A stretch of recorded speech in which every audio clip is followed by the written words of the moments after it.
Hello and welcome to a special interview for The Wire.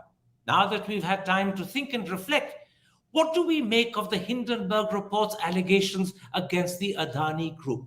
And second, given that almost every single day for the last 6 days, Adani Enterprises' share price has been falling, including today as well, what should be a correct evaluation of the Adani Enterprise share? Those are two issues I shall raise today with one of the world's most renowned corporate finance and equity valuation experts, Professor of Finance at New York University's Stern School of Business, Aswath Damodaran. Professor Damodaran's most recent blog has actually discussed the two issues I want to raise with him. Professor Damodaran, before I come to your personal evaluation of Adani Enterprise, let's start with your analysis of the Hindenburg report.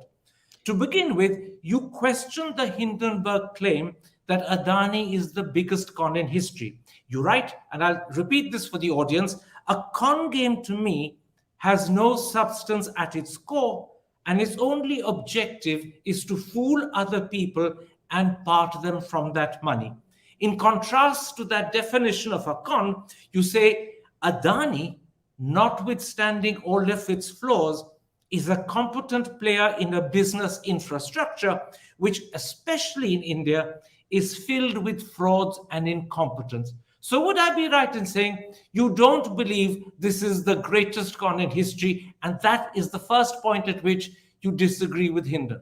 No, it's not so much disagreement. I've seen short selling reports before. They're like old time Bollywood movies. They're over the top. I mean, then so in a sense, hyperbole is part of the game. They need to get your attention. And guess what? Biggest con game in corporate history got people's attention. That worked for the Hindenburg Group. That doesn't mean it stands. I don't think the con game is the right fit here. I think there are lots of issues you can take up with the Adani Group, but I think the collective judgment that this is all a con game designed to make people poor is not the end game here.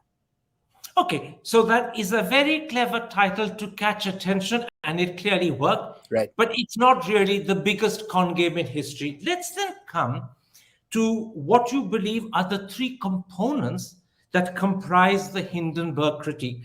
They are serious contentions, circumstantial evidence, and questionable claims. And I'd like to briefly go through each of these one by one. The serious contentions are the Mauritius based shell entities, which you say have no real operating purpose, but they do have links to the Adani Group companies. So, do you accept the connection Hindenburg makes between these shell companies and the main companies? I took the on that I take them at their face value, because if they've lied about that, if they've made that up, the whole report comes apart. So from that perspective, I'm fairly sure that if you start digging, that there are 38 shell companies or perhaps more that the Adani Group has maintained outside India. The question is, to what purpose? Nobody has a shell company in the Cayman Islands, the Mauritius, for operating purposes. This is an island with $11.5 billion in GDP. This is not exactly where you go to do business. Indian companies have gone there to avoid taxes. But in this case, I think it was designed to preserve control. To me, when I see the Adani Group, there are two words that come to mind: ambition and control. And when ambition and control come together, you're going to take actions that walk awfully close to the line between legal and illegal, acceptable and unacceptable. And I think that's what the Adani Group is guilty of being ambitious and then putting control over every other objective in running the business. Just for lay audiences, what you're suggesting is that the shell companies are actually Adani's own money, and it's being used to prop up his ownership of the declared listed companies. It's not even to prop up the ownership. It's even sillier than that. And this is why, it's almost tragic in its consequences. I really think that the objective was to skirt the 75% listing requirement rule. They were so obsessed with it that I think a great deal of what they did was to make sure that they met that rule by any means possible. So I think that the end game here was actually to stay listed on the exchanges and to pass the requirements that you needed to do that. So that's my reading of it, because If they were manipulating earnings, they were doing an awfully bad job of doing it. I mean, this is not. I'm not an expert in this field, but would I be right in saying that the announcement by Morgan Stanley Capital International yesterday that certain Adani investors are no longer to be considered free float, and then the announcement made today by Morgan Stanley that they will be reducing the weightage in their index by something close to 30%, that corroborates your concerns and fears. Yeah, because you fall out of the indices, then BlackRock and Vanguard and all those other investors hold it passively. I mean, BlackRock and Vanguard did not seek the Adani Group out, but once they became a large market cap company in a market that's now growing and becoming a greater part of the global index, you are going to become part of index funds around the world. So once you're removed from those indices, all those shares disappear because those people will not hold your shares again. So the Adani Group, it was about not just being listed and issuing shares, about being listed, getting a large market cap, and getting this international holding of you. And I think there's an extension. I mean, let's face it, the bulk of the capital for the Adani Group has come from lenders. It's come from banks, it's come from bondholders, not from equity investors. And those people also, I think it's a mistake to do this, lend based on reputation, lend based on market cap, even though it might not be directly backed up by market cap. So there's a danger here. You could get into a spiral where your equity price drops, you get delisted, the bondholders start pulling back. And that is the spiral that the Adani Group has to try to avoid if it wants to survive and come out of this at least reasonably intact. Absolutely. And this reduction of weightage in the Morgan Stanley Capital International Index will put further pressure, I presume, on the Adani share price. Now, let's come to the circumstantial evidence. You say this comprises the stock price manipulation charges, but here, if I've read your blog correctly, you're not convinced either of the manipulation or perhaps of how effectively it was done. Because you write, to be able to manipulate and move the market capitalization of a company by 100 billion, roughly the increase in 2022, you would expect to see huge numbers of shares being traded by these entities, and I don't see that. So let me ask, how serious are your doubts? And secondly, how damaging are they to the Hindenburg critique? Now, I don't think it lies at the heart of the Hindenburg critique because I think their point is more for the lenders than for the equity investors. Their point, I think, is the Adani Group has made itself look financially healthier than it is, and as a consequence, has been able to borrow more money at better rates than it should have. I think the price manipulation part is more the consequence of seeing a stock price double during the course of a year, having the circumstantial evidence of there are 38 shell companies, connecting the two and say it must be the fact that you've had these shell companies that have shares inside them that's going to allow you to push the price up. But I've watched markets for 40 years. For prices to move up, it's not who holds the shares that matters, who trades the shares. Because if you hold shares and you don't trade, you don't have an effect on price. So I was looking for some evidence from Hindenburg on a surge in trading volume on strange days where, I mean, the float is light on the stock. So it's true you can move the stock a fair amount with relatively little trading. But to increase 100 billion, you'd need to see more evidence of significant trading. And I don't see that. I don't see that, at least in the report. I don't see that. I scanned through the trading volume through the course of the last year. I don't see sudden surges in volume. So if you ask me why did the price double, I think it was more the consequence of lazy foreign investors deciding that they want to make a bet on the India story. And a big part of the India story is infrastructure needs to be built. And for them, the Adani Group seemed like, hey, let's go there. It looks like an easy way for us to ride that story off into the sunset. And like all foreign investor lazy stories come to a bad end. But you're saying something very interesting and important.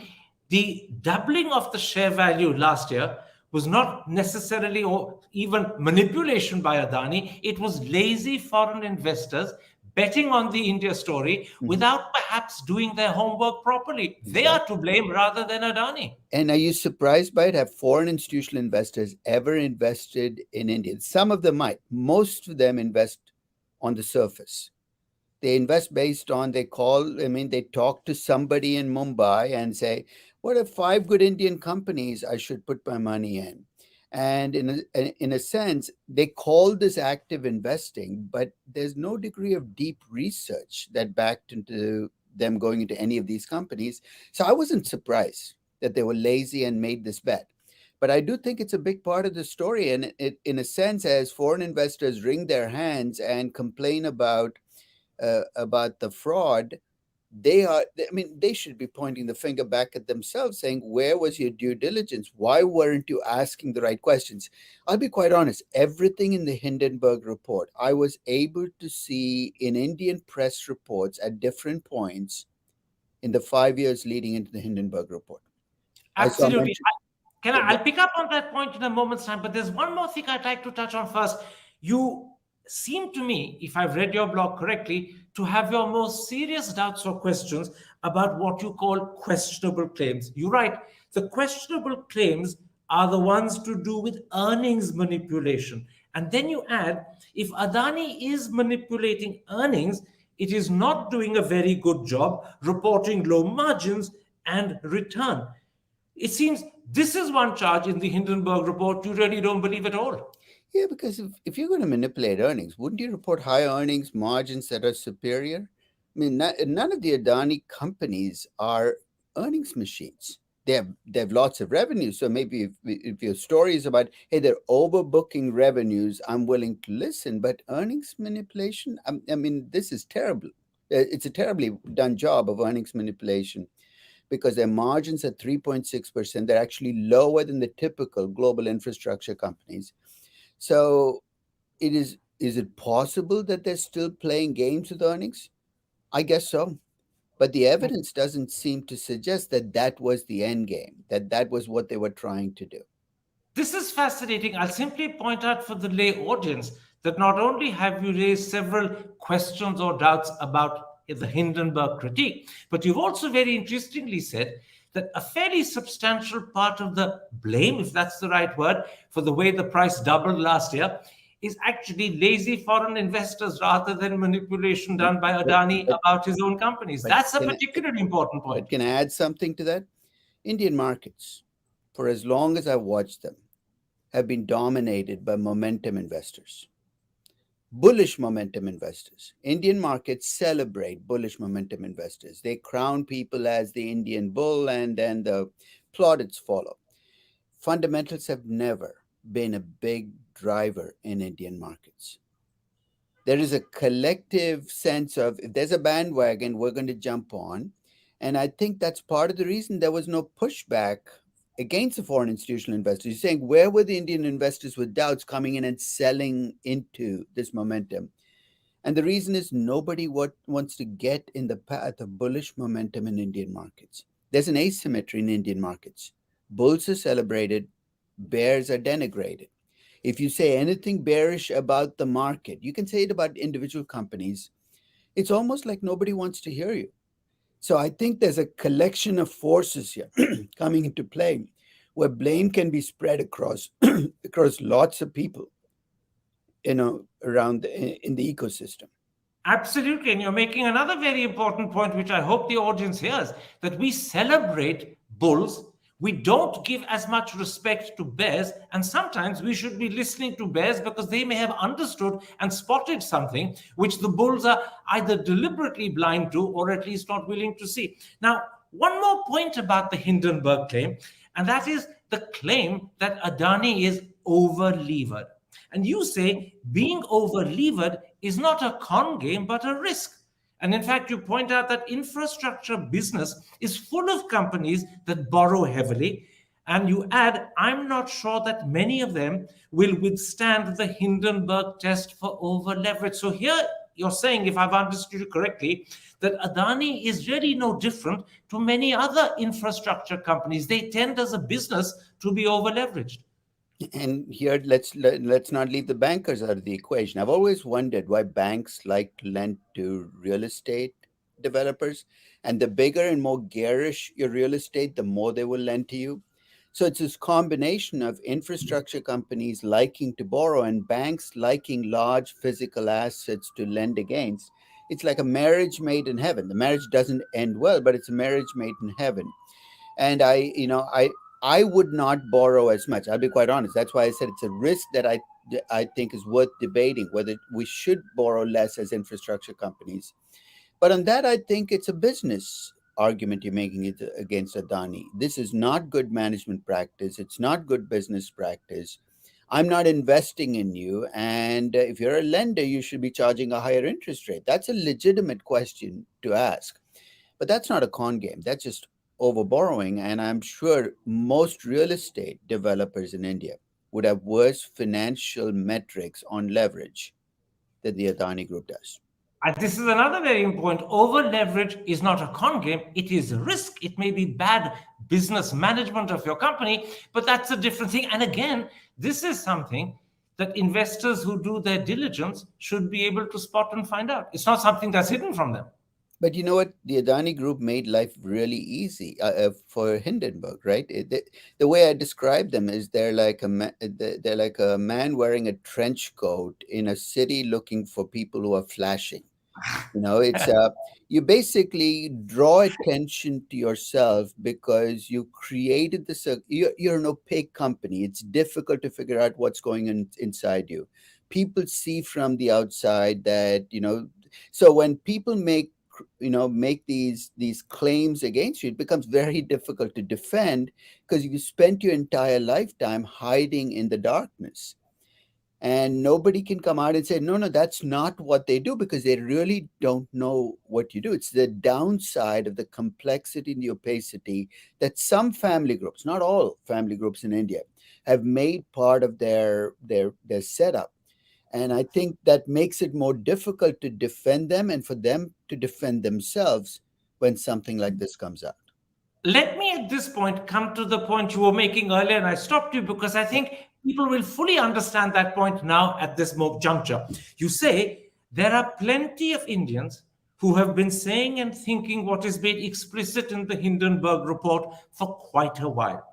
So, what really is at stake here is not that Hindenburg has said something new. The real question is, why were these Indian critics who've been saying similar things for quite a long while not been given bigger platforms to air their views? I mean, in other words, the Hindenburg message was available to everyone in India, but no one was listening. I don't know. I mean, maybe they were given the platforms and everybody put their hands on their ears and were unwilling to listen. Maybe investors don't want to hear bad news. I'm reminded of one of my favorite movies. It's called A Few Good Men, Jack Nicholson. And the movie ends with him on the dock saying, "You can't handle the truth." I mean, he's on the dock being accused of something. He said, "Tell me the truth," and he says, "You can't handle the truth." And in many ways, I think investors, business people don't want to handle the truth about the seams in the India story, the weaknesses. They don't want to seem to deal with it frontally. And as a consequence, when you get an example like this, they prefer to push it into the backwaters, because if you look at it too carefully, you can't stop there, right? You got to look at other companies with those features. And I'm not sure that anybody wants that scrutiny, to be quite honest. The financial press doesn't want it, the markets don't want it, the businesses don't want it. There was a collective willingness to not ask tough questions. So I don't know the answer to why those people or those reports, because I distinctly read at least 5 or 6 reports that were detailed in their critique, almost like the Hindenburg report in terms of what they were saying.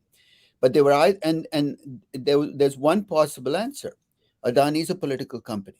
And when you have a company that's connected politically, critics are viewed as either they're not criticizing the business, they're criticizing a political party. So somewhere along the way, I think that became part of the process as well. Is every criticism of Adani was viewed as, hey, that's really not criticizing the company. You must be disagreeing with the government, and that's why you're critiquing the company. In a strange way, by connecting themselves at the hip to politics, they made almost all the criticisms, especially when it came from Indians. And that might be why a foreign critique was accepted. was any Indian already was, who did you vote for in the last election? Now tell me what you think about the Adani group. And then it became, it's in statistics, it's called Bayesian statistics, that your preconceptions are driving you to it. So I think it's an indictment of all of us, not just in India. It's happening in the US with Tesla and Elon Musk, or Twitter and Elon Musk, because I think it's part of life. Politics seems to have permeated business and investing. Welcome to the apocalypse. Absolutely. As you're saying, because of his political connections, Adani was too powerful for Indians to criticize. But the claim that some Indians make that Hindenburg has opened their eyes for the first time is simply not true. Their eyes were open, the criticism was available, they just didn't want to hear it or they didn't want to respond to it. And That's that's an important message you're giving the Indian people. I don't mean it's a message; it's an observation.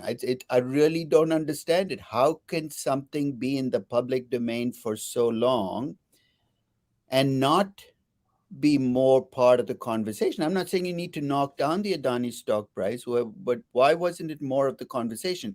The leverage, I think, has been a little bit more talked about that they have debt. But other than that, the other issues seem to just sink into the quicksand and never come back up again.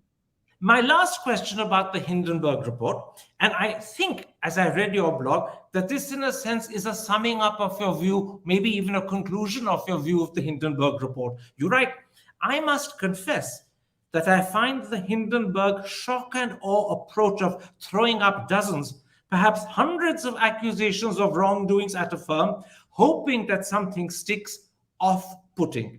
Since even if I am in agreement, I find myself spending time trying to separate the wheat from the chaff, the big wrongdoings from the minor distractions. In other words, Hindenburg fails to distinguish between what's important and maybe even possibly critical and what's unimportant and maybe possibly irrelevant. And to me, that suggests a lack of judgment and discernment on Hindenburg's part. You have to remember their end game is not to come to a productive conclusion. It's to create chaos. It's to create scare. I mean, that's what short sellers do. They create enough chaos in markets that buyers pull back. From their perspective, creating chaos is the end game. From my perspective, it's about asking questions about what does this mean for the long term for a business.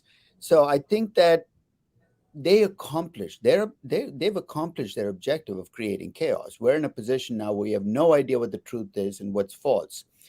But I don't. It's not. That's why you can't read the Hindenburg report as like a legal indictment. Some people are, right. They're looking at what's the start, what's the middle, what's the end game here. That's not what the Hindenburg report is designed to do. It's designed to create enough doubt in the air about the company, and the company has helped them on that. That there's chaos in markets, and if there's chaos in markets, that you benefit from it as a short seller. Short seller is not making a political indictment. They want to make money on this.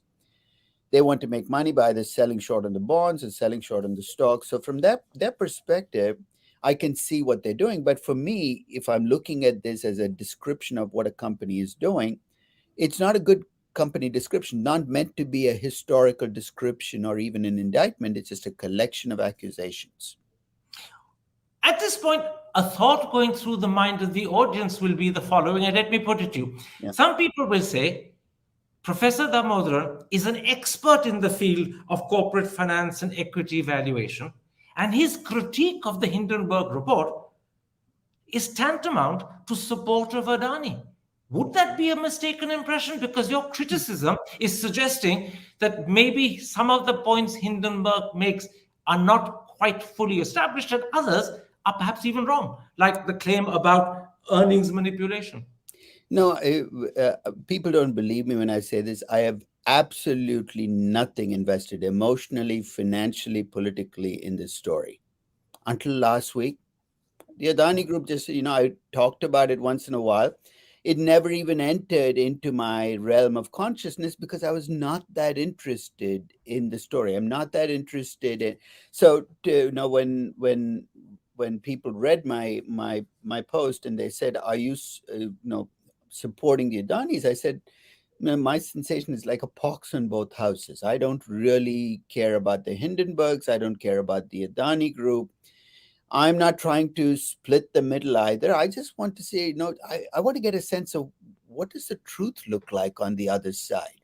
I really want to come through this mess because we're in this toxic phase where there are going to be accusations thrown. It's part of politics. But once we come out on the other side, what does this mean? Not just for the Adani Group, but for Indian businesses, Indian companies, Indian investors. I'm much more concerned about that than about what the Adani Group does or what Hindenburg Group does, because I really don't care about either side in this argument. Absolutely. As you say, you were looking to find the truth. And now I'm going to come to an issue where the truth established by you is not going to be necessarily pleasing to the Adanis at all. I'm Mhm. coming to your personal evaluation of Right. Adani Enterprise Limited. You write, and I'm quoting you, a valuation of Adani Enterprises with upbeat assumptions on revenue growth and operating margins, and without factoring any of the Hindenburg accusations of fraud and malfeasance, yields a value of just about 945 rupees per share. So even today, when the price is 40% below the level of January 24th, when Hindenburg first came out, and the share price this evening, when the Bombay stock market closed, was 1853 rupees, you still believe the company is priced too high. So, can I ask you briefly, how did you arrive at that valuation of 945 rupees per Adani Enterprise share? When I think about valuation, I think about valuing a business. I mean, valuing a business, you look at its capacity to grow, its capacity to make profits, its capacity to need to reinvest to get that growth. And infrastructure businesses are notorious for three things. One is the margins are low. Even a well-run infrastructure company, your margins are low because often you're quasi utilities. I give the example of Mumbai Airport, an Adani Group and Adani Group investment. It's not like you can double prices to airlines to fly into gates because it's a quasi utility. They're going to go to the government and say, we need to fly into Mumbai Airport. The group is. So, in a sense, infrastructure companies end up with margins of 6, 7, 8%. That's a good infrastructure company. So, one way to think about the Adani Group is that let's suppose that and you value them as a bunch of infrastructure companies, which is what they are. Other than Adani Food, everything else is long gestation periods, capital intensive. So I gave them the characteristics of a good infrastructure. In fact, I put them in the top, probably in the top quartile of infrastructure companies globally. And I said, if they can generate the earnings of a company like that, they're not doing it right now, and they continue to grow. Why? Because they're India based. There is infrastructure investment coming. Then the value I see, 945 is false precision.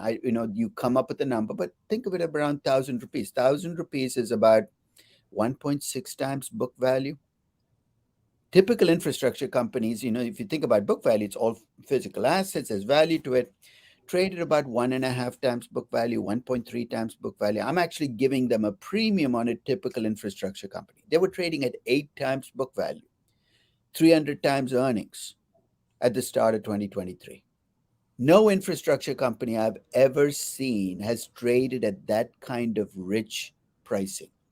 It was trading like a software company with all of its. It was trading like a Zomato on steroids.